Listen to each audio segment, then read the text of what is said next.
Welcome to this episode of the Video Creator Show. We got a good one here for you today. This is a crucial topic. The idea is retention versus authenticity. I feel like, to a certain extent, YouTube has been figured out. It's no longer quite a Wild West. There's a meta. There are strategies that people utilize, and they work. They really, truly work. And sometimes it can feel like that's good because there are tried and true ways to grow a channel, and then other times it feels like we've seen it all before and it's a little depressing.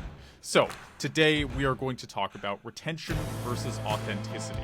Is authenticity dead? Are the retention demons taking over?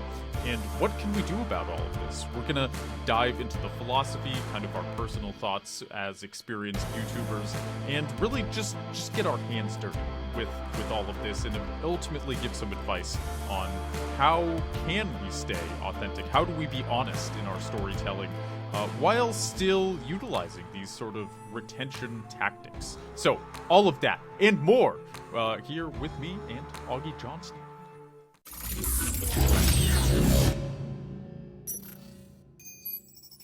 All right, retention versus authenticity. This, I feel like, is the topic of the hour because, as I said in the intro, YouTube to a certain extent has been figured out. And I do feel like there's been a lot of phases of YouTube, and one could argue this sort of retention demon phase, this kind of optimize hustle culture phase of YouTube, could just be the passing of an era. You know, I think Mr. Beast kind of defines this era, and I love the guy. I like his videos. This is no hate to him, but I think when somebody dominates the scene like this and they become really good at one thing and they take up a lot of attention on the platform, inevitably most people try to follow them to a certain extent, and that can make things kind of stale and predictable. Now, my question for you, Augie, to kick things off here is,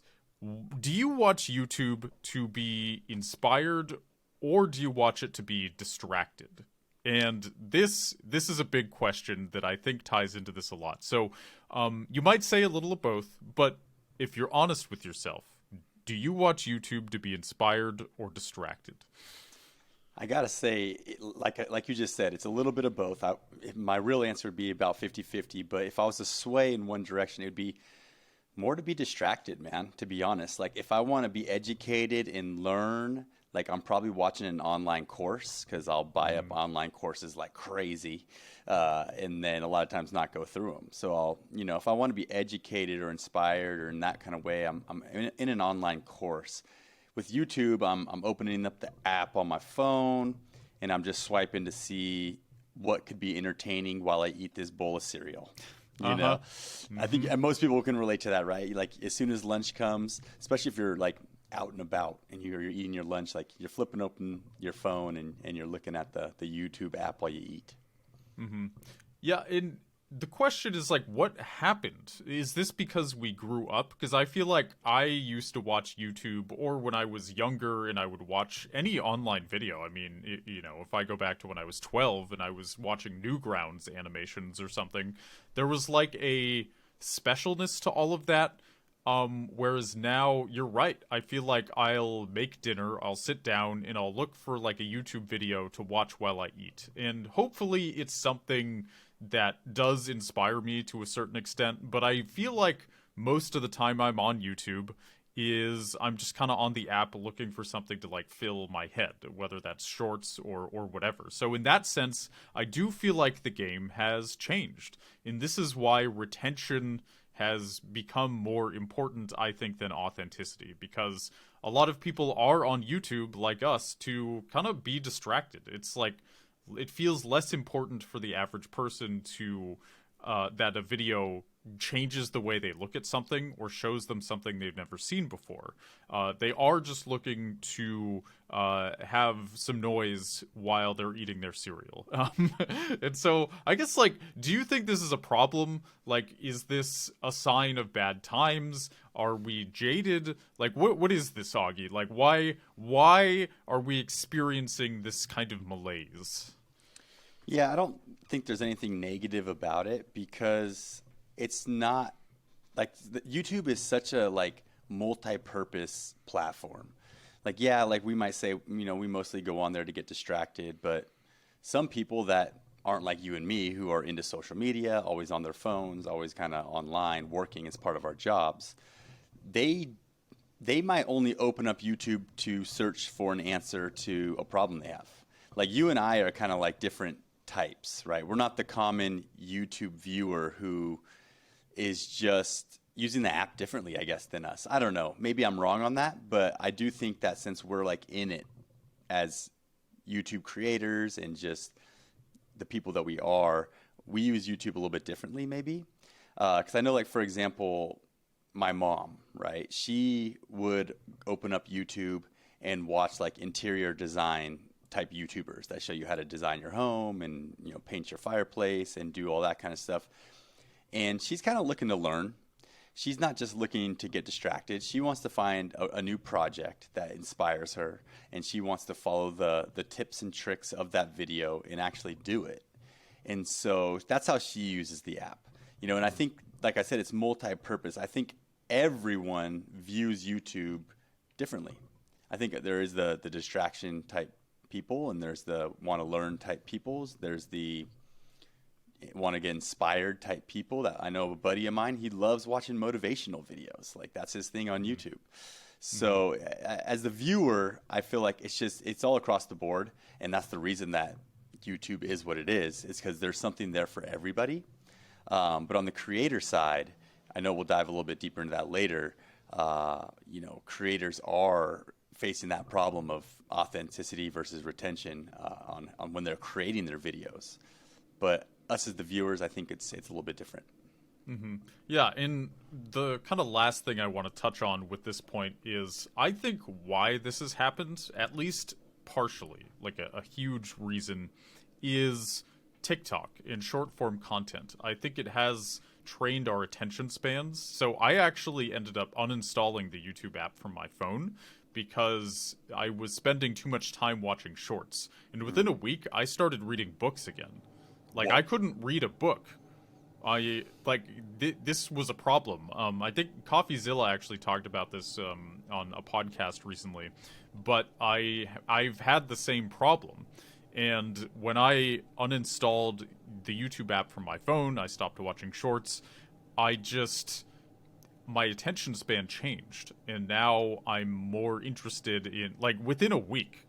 Like, it's crazy how big of a difference this has made. So I think a lot of people are they've trained themselves to have a shorter attention span by accident, of course. And in that sense, retention has become more important than authenticity.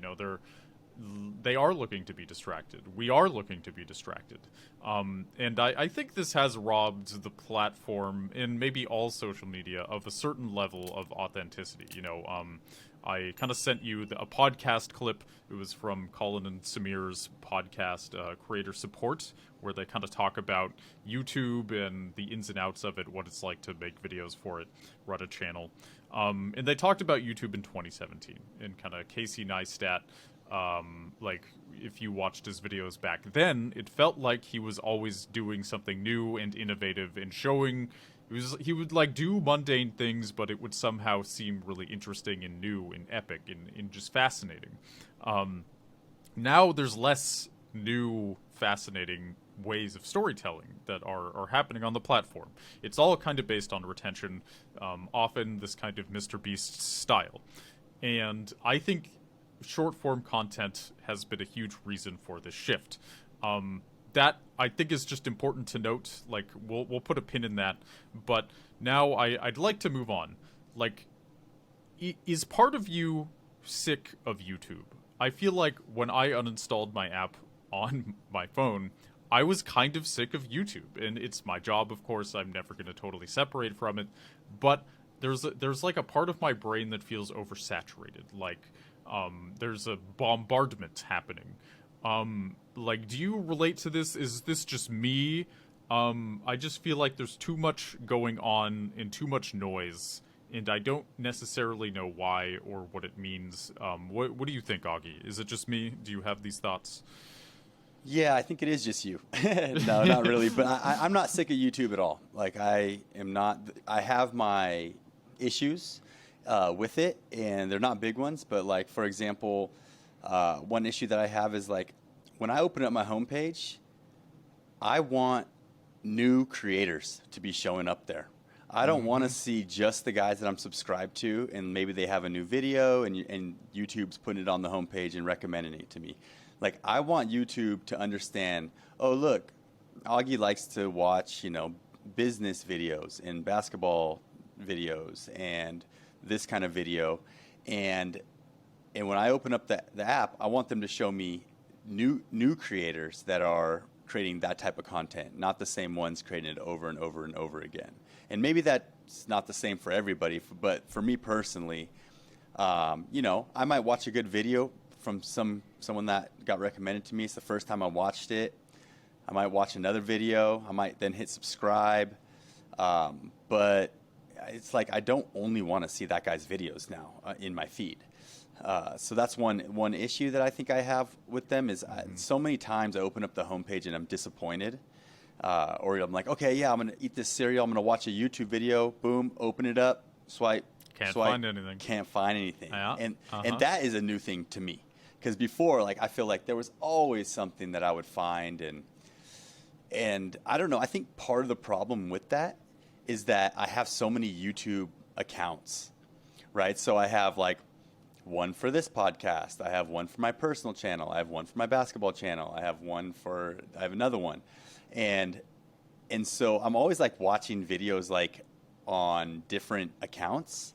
And I think that kind of muddies the data that YouTube has on what to recommend me and all that kind of stuff. I'm always, like, wondering about that. Like, when I'll pull up the homepage and there's nothing there for me, I always, like, look at the top right corner and be like, what account is this? what account am I logged into right now that it's not showing me what I want to see? So there's that. Not to ramble too long, but the second thing is that the authenticity versus retention part is I know when people are trying to keep retention now. You can watch it. It's clear as day, especially you and I who are, in this for a long time. It stands out to me and it makes me cringe. And so when I do see somebody say, in this video, I'm going to give you 3 tips to increase your vertical leap. But the most important one is the third one, and it's going to come at the very end of the video. Like, those kind of things, I'm just like, oh, God, there's got to be a more creative, better way to do that. So that's kind of my gripe with YouTube. And yeah, I miss the olden days. Like, Casey Neistat, you wouldn't hear Casey Neistat ever say something like that in one of his videos. Like, but if you stick around to the end, he was just like pure creativity, pure just value content that was entertaining, and he was just trying to make a good video. Whether somebody clicks off of it or not, it wasn't about that. It was just about creating a good video, and not a good video for the algorithm, just a good video that people would enjoy, who would like to see what it's like in New York City. And I love that era of the Casey Neistat era. I mean, I ride electric skateboards every day because of Casey Neistat. Mm-hmm. That's dope. I didn't know you rode electric skateboards. Yeah, I got a couple. Yeah. Oh, hey there. You probably know the Video Creator Show is brought to you by vidchops.com. What is vidchops.com? Well, it is an editing service that will take the horrible burden of editing off your back. We all know video editing. It's tedious. It takes forever. But what if you had a professional who did it for you? You go to sleep, you wake up, it's done. Wouldn't that be magical? vidchops.com. Hire a professional, save yourself time and energy, and take your YouTube channel to the next level. Wow. Oh, okay. Yeah, I'd love to see a video of you on one at some point. Yeah. Now, okay. We've complained about what YouTube has become. We've acknowledged that we kind of use it as a distraction instead of trying to watch something that really inspires us most of the time. Now, the question becomes, what do we do about this? As creators, as people who make videos and aspire to make more, what can we do to not be a part of the problem and to fix our own lack of inspiration per se? Because at the last couple of years, I've kind of been working on that internally, finding things that are beautiful and that are interesting and fascinating to me. I think as we get older, that can be more difficult, or you have to be more conscious about it. Because of life's responsibilities, it's easy to kind of get caught up in all the things you have to do. And in doing so, I think it can make it harder to appreciate the little things sometimes and to want to share a story about something fascinating because you're just too busy to, like, I don't know, find something that interesting. Does that make sense? So, like, what do we do about it? Like, I have my own thoughts on this, but, like, Augie, what advice do you have to somebody who is kind of struggling to be creative and they are, like, they don't know what else to do other than to fall into the retention mindset? Yeah, I think the first thing that you could do as a creator is to not try to add these tactics into your videos, right? So don't do the old watch to the end of the video to find out and all that kind of stuff, but instead create videos, be very creative in how you create them, make sure they're good videos to your standards, and then once you have multiple videos and you're seeing your analytics and you're seeing your stats and you're seeing your audience retention, then you can start making small pivots. Like you can make a small change, like, okay, I realize that every time I talk about my grandma in the videos, it just drops off. Okay, well, now you don't need to talk about your grandma as much anymore. Anytime I make a video about my grandma, it's just no one watches it. So, okay, there's a small change you can make. But you don't need to go and buy the How to Grow on YouTube course that tells you you need to open a loop here and you need to add this here and you need to do this retention thing here. And it's just from the very start, just start piling all this crap in there because then you are not authentic in any way. But if you can start with just pure authenticity, then start making small changes to improve your retention, then I think you can kind of have the best of both worlds without, just looking like a total retention demon. So that's kind of my 2 cents. I like that. And I do feel with retention, it's like going to film school or something. Like, you should learn the rules before you break them. So there are ways to increase retention. I think you're right. The kind of corny, overused ones, like, watch till the end. Like, forget about that. But there are certain things like, cut to something new every 5 seconds. I think that's a decent rule. Like, you shouldn't always follow it, but also if you try to follow it, then you might end up learning a lot. And I don't think, like, being good at making a fast-paced video is a bad thing. But, like, maybe it's better to learn how to make a fast-paced video before you slow it down. Like, that is okay. I think that is valid. Now, as far as, like, what I do in my personal life, I'm working on passion project videos in the background when I have free time, and they do fill my soul, even though I can't make money off of them immediately, or who knows when or if they will be financially lucrative, but it's still important to me to make something that feels honest and that I really care about. So for me, I do things like I incorporate something into the video that breaks up my routine. So, like, I usually am editing videos or, like, consulting, and I'm kind of in a dark room by myself making videos for other people. That's how I make my living. So, when I want to make a video that I truly am, like, passionate about, that I do for my own reasons, I will do something that I don't normally do. For instance, last week, it was finally a sunny day here in Portland, and I went out and I filmed a bunch of things around town. I'll kind of keep the details vague for now, but I went outside on a sunny day and I just filmed all day. I filmed places I thought were cool. I filmed myself talking to a camera, and it's not a vlog, but it's I broke up my routine and I incorporated something that felt like was missing from my life, which in this case was exploration, novelty, and sun. I needed more sun. Uh, so, yeah, kind of incorporating things that you feel like you're missing. You're like, oh man, I'm just like inside by myself all day. Part of the day, I invited a friend along, like, hey man, let's like, there's this abandoned building over here. Let's you want to like film it together. He's like, yeah, dude.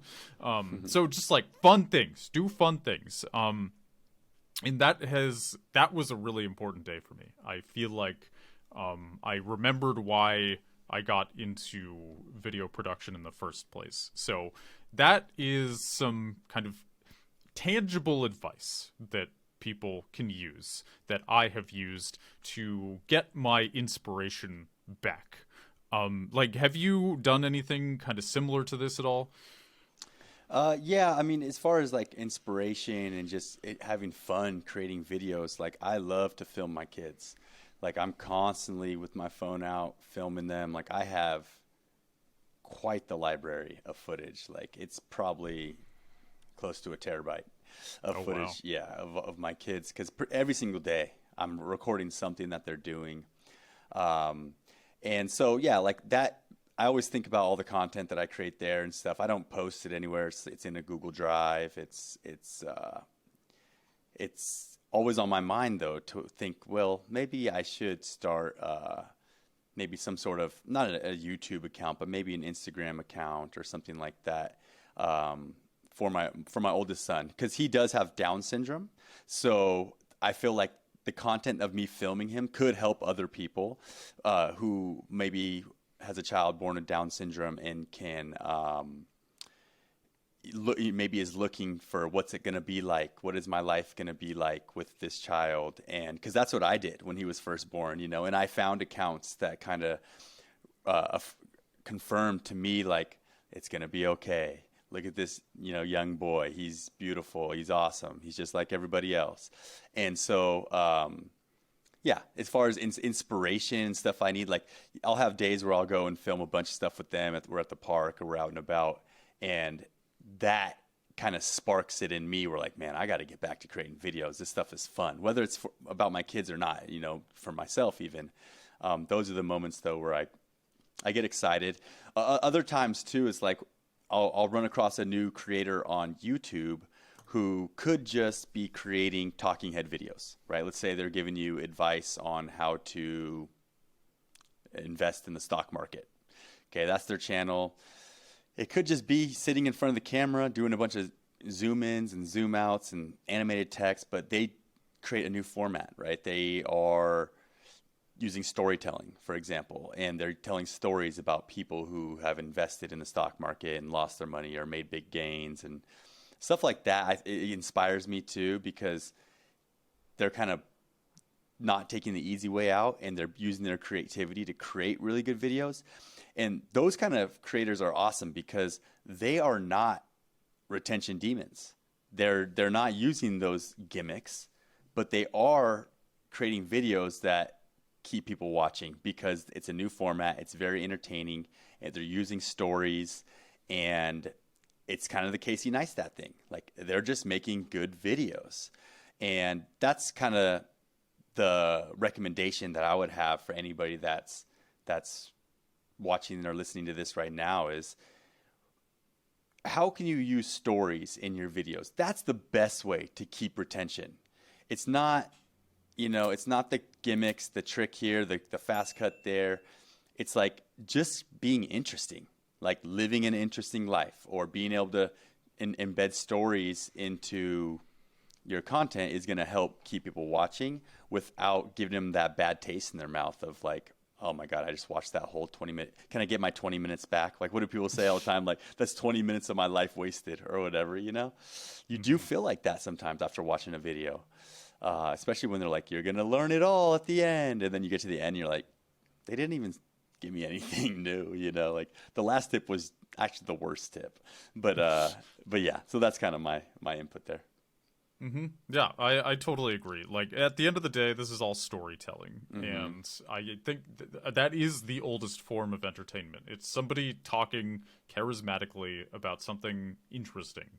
That's it. Like there's no music, there was no video editing 200,000 years ago, and people were still listening to stories around the campfire, and we're still like, sure, you can script something, and that's a completely valid form of entertainment, but even that is still kind of storytelling. So it's important to not overthink it. I think, as long as you think it's interesting and you feel like you're flowing with the creation process, then other people are probably going to find this video that you're making, this story that you're telling, compelling.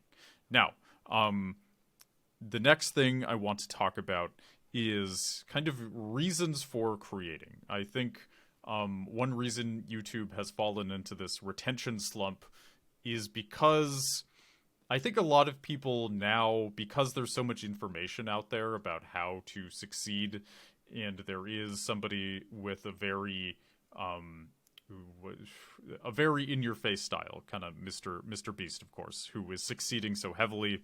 People are, I think they have the tools they need to succeed, and their main goal is to succeed. It is not to share something honest. Um, like, do you ever? I okay. Before I ask you, I have felt like in the past, my goal for creating videos has been less than honest. Like, I just wanted views, or I wanted money, or something. And I think a lot of people fall into this, whether they're first starting out or they have been making videos full time for years. It's easy to lose that thread of honesty and to replace it with kind of calculated, even skillful decisions and storytelling. But it lacks a kind of creative flame at its core, and again, because there's so much information out there about how to succeed, and there's so many like obvious ways to make a video to keep retention. I think it's easy to fall back on those instead of that kind of more subtle and ephemeral way of storytelling, which is just, do you think it's interesting? Like, what do you like? What is your taste? Make a video according to that. I think that is is harder to find these days, because because we have all this information. So, like, is this something you struggled with, where you felt like I'm making videos for the wrong reason and I have to take a step back? Has that ever happened to you? Yes and no. I have, uh, what I've talked about before, but like part of the reason that I burnt out and gave up was definitely because I wasn't getting the results. I was just like caring about the views is all I cared about.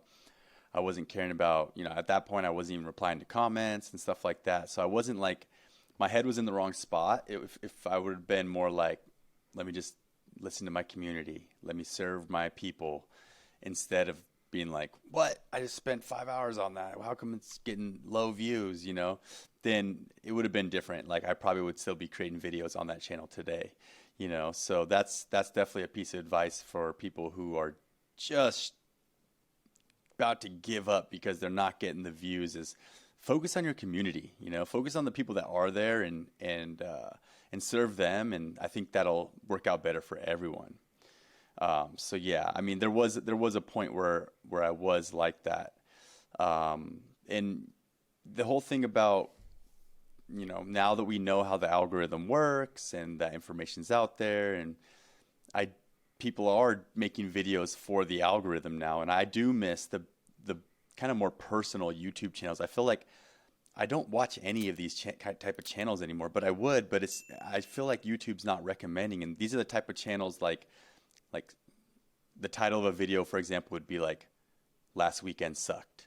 Like that could be like a title of a video that I used to really like, where you click on it and it's literally the person sitting on the ground in their bedroom with a camera right in front of their face, and they're about to start crying, right? And they tell you this story about why last weekend sucked, and then the next week they come out with a video trying this new frozen yogurt spot. And these were like more personal type videos, like I don't know, I can't think of like Emma Chamberlain type content, like Jenna Marbles type content. Like I feel like that stuff never gets recommended to me anymore. And I really like that kind of content. Like I love getting to know these creators and their lives and stuff. And I don't know. I don't know if it's the algorithm or if it's just I didn't click on enough of those videos. But I miss those kind of channels, because nowadays it seems like all the stuff I watch is like, okay, how to A, B, and C. Okay, all right, great. I watch it. It's a good video. Oh, look, the next week, the creator came out with a new video. I'm definitely going to watch that. Click on it. Oh, this one's a totally different video. And what do you know? It's basically the exact same topic, little bit different title, but they're using the advice that we say. They're doubling down, right? They're creating the exact same content over and over and over, because you got to do what works. If you get a video to pop off and it goes viral, well then, guys like us recommend that you double down and create more of those kind of videos, when that's not authentic, right? We're talking about authenticity versus retention, where I would prefer if the next video I clicked on from that creator was something different. So that's kind of my, I guess, complaints, and the thing that I miss about the old YouTube was just like those story time type videos. And I know that kind of content's out there, but how do you find it? Like, how do I find a creator that's not going to be just doing what everybody else is doing? And in that Colin Samir podcast you shared with me, he was talking about David Dobrik. When I first found David Dobrik, it was so refreshing. I had that exact same experience. Like, I watched every single one of his videos within like a week, because it was just, his videos are very retention. Like they do get great retention, I'm sure, but I don't think he was sitting down being like, I have to create retention grabbing videos. I think he was just trying to create good videos. That's my opinion. Right. Yeah. I don't think he was following a formula. I think he just filmed a lot of stuff and kept the best moments. Yeah. And there's like a simplicity to that. And I do feel YouTube, like, they're following the retention strategy, the kind of algorithmic strategy. And I feel like they mentioned this in the podcast we've been referencing. It would be cool to bring back the sort of Vimeo staff pick of the week, where maybe there's some more subjective way, like how there's a short shelf. They should have like a special choice shelf or something, kind of rising stars or whatever, where it's not really algorithmically generated, or if it is, it's like less retention focused and more engagement focused, kind of these more qualitative measures of how good something is as opposed to quantitative. And I think that would be really cool. Just to expose people to that. Like, it doesn't even have to dominate the platform, but I think just having a kind of shelf there of something you might find interesting, and not just like recommended, but like an actual shelf that's kind of defined as like staff picks or things that are subjectively interesting, that maybe aren't, they may not have the greatest retention, but there's something about them. I think that would be really cool. And I think it would just bring some life back to the platform. And I think it's really important that we, ideally YouTube becomes less of a distraction and more of a kind of a valid way to consume content. But I guess like kind of my last point is this, like, do you think this is a phase, or do you think this is kind of the natural progression of things? Because I feel like with television, it started out as kind of, I don't know, it was this new exciting medium, right? And then kind of once we got to right before the domination of the internet, it felt like TV leaned on like garbage, like just a lot of reality shows and kind of cookie cutter sitcoms, and like it got to even the news itself was just like sound bites, and it became unbearable. And then the internet was kind of the solution to that, and now the internet is kind of, it seems like it's almost following that trend in its own way. Like, why does this happen? Like, what is this? And how, like, what is it? Why Augie? Well, to me, it's like it's the algorithm, right? They like YouTube's been changing the algorithm all the time for so many years now, and like it's to the point now to where everyone knows you got to create videos that people watch all the way through. So there's that, and it's all based on retention, right? And I think that's a problem because, as you know, like likes, comments, shares, they matter a little bit to the algorithm, but not at all compared to retention. It's all about retention, but why? Like why? Like I think likes, someone clicking the like button, someone that's actually watching that, should tell the algorithm a lot more than somebody watching it all the way to the end. And I know that sounds crazy, but if a video is getting likes, people are actively clicking that like button. And I understand the reason they don't do that is because you can fake likes, right? You can get a bunch of people in a warehouse building to click like on your video a million times, or a robot, or some software or something like that. So I think that's why they don't give too much weight to the likes and the comments and all that stuff, because it can be faked. But figure that out, because I think personally, comments and likes and shares, oh my gosh, somebody's actually going to go and share this. Like they're putting their stamp of approval on it, and they're going to share it with all of their Facebook friends or whatever. Like that's bigger than one person watching the video for 50%, in my opinion, because it takes action, right? Somebody's taking action on that.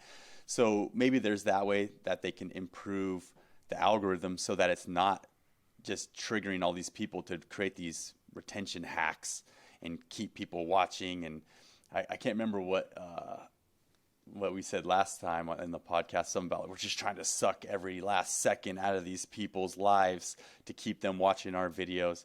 Like it shouldn't be like that. Like that's not going to create the best content on YouTube. So there's that problem is the algorithm itself. Now, 20 years from now, I think the algorithm will be different. Like the way technology is working right now, like I don't know where it's going to go or what's going to happen, but I think the algorithm is always going to be changing. And with short form content, who knows? 20 years from now, YouTube might be just short form content. They might beat out. Oh God, don't say it. I know, and that's a problem. That definitely is a problem. But I don't know. I'm excited to see how they change in the future, because I think it is going to become, I don't know, maybe there's more like, like ESPN, right? You got ESPNU, ESPN1, ESPN2. Like maybe there's like YouTube 1, where those are where the videos with great retention live. YouTube 2, there's where the staff picks are, completely staff picks or something like that. But yeah, I just think right now it is a little bit of a phase, just like everything on YouTube it's always a phase, right? There's one person does something, everybody else copies it. And then something new comes up, right? Like, I don't know, with AI and ChatGPT and all that kind of stuff coming up right now, like someone's going to find a new format that works well on YouTube, and then everybody's going to copy it, and it's just the way it is. Mm-hmm. Yeah, definitely. And I think any industry always has phases, because even the film industry, I think Quentin Tarantino talked about this in an interview. Basically, every 10 years or so, the film industry would start with like a boom in the film industry would start with a lot of creative movies being made. Like they were interesting, groundbreaking. There was something about them. Studios were taking risks, and enough of those movies were fantastic to where people started kind of seeing movies again, and it became like cool to make something cool again.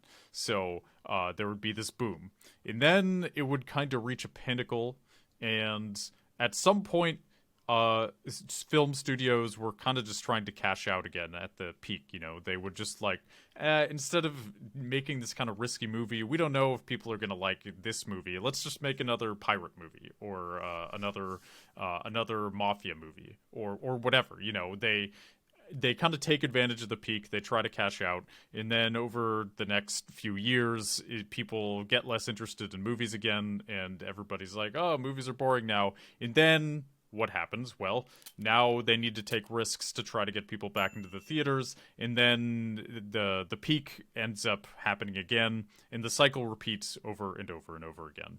I think that happens probably with anything. Like I see even streaming now, I feel like, you know, we lived through the golden age of Netflix, and the kind of Game of Thrones was like the biggest thing for a long time. And then, you know, season 8 was pretty botched. And then I feel like that was kind of symbolic of the end of an age.